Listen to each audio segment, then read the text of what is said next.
Assalamualaikum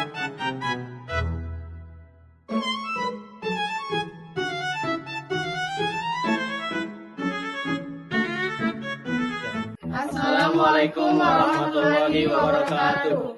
Perkenalkan, nama saya Muhammad Rahman Mursidin. Perkenalkan, nama saya Nirta Sari.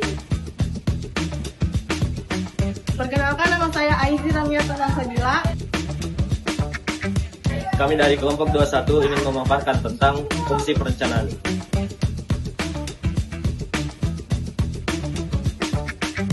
Fungsi perencanaan sekolah. Perencanaan sekolah memiliki beberapa fungsi utama. Yang pertama, menjadi pedoman arah pengembangan sekolah. Yang kedua, menentukan prioritas kegiatan. Yang ketiga, mengoptimalkan sumber daya sekolah. Yang keempat, menjamin transparansi, akuntabilitas, dan partisipasi warga sekolah, serta memastikan mutu pendidikan meningkat dari tahun ke tahun. Dalam kerangka MPS, perencanaan tidak hanya dilakukan oleh kepala sekolah, tapi juga melibatkan guru, komite sekolah, dan masyarakat. Hal inilah yang menjadikan sekolah lebih mandiri dan bertanggung jawab. 2. Tahapan perencanaan sekolah. Sekolah perlu melalui 7 tahapan perencanaan yang sistematis. Pertama, need assessment atau analisis kebutuhan. Di sini sekolah mengkaji pencapaian sebelumnya, mengidentifikasi masalah serta tantangan yang akan datang. Contohnya hasil rapor mutu menunjukkan bahwa kemampuan literasi siswa masih rendah dan perpustakaan jarang digunakan. 2. Formulation of goals and objective atau penrumusan tujuan. Tujuan disusun berdasarkan visi dan misi sekolah, serta hasil analisis kebutuhan. Contoh, sekolah menetapkan target meningkatkan minat baca siswa sebesar 50% dalam 1 tahun. 3. Policy and priority setting atau penetapan kebijakan dan prioritas. Sekolah menentukan kebijakan yang dianggap paling penting. Misalnya, sekolah memutuskan program utama tahun ini adalah gerakan literasi sekolah. 4. Program and project formulation atau penyusunan program dan proyek. Pada tahap ini, sekolah menyusun kegiatan yang nyata dan operasional. Misalnya, menambah koleksi buku bacaan, membuat pojok baca di kelas, dan mengadakan lomba resensi buku. 5. Feasibility testing atau uji kelayakan. Program yang dirancang diuji apakah bisa dijalankan dengan sumber daya yang tersedia. Misalnya, dana BOS digunakan untuk membeli buku, guru bahasa Indonesia menjadi koordinator literasi, dan komite sekolah membantu dengan membangun majalah. 6. Plan implementation atau pelaksanaan program. Program dijalankan dengan melibatkan semua pihak.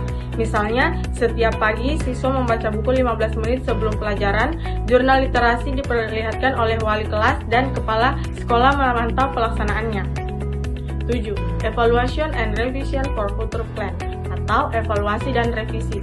Tahap ini menilai sejauh mana program berhasil lalu memperbaikinya untuk masa depan. Misalnya, setelah 6 bulan, peminjaman buku naik 60%.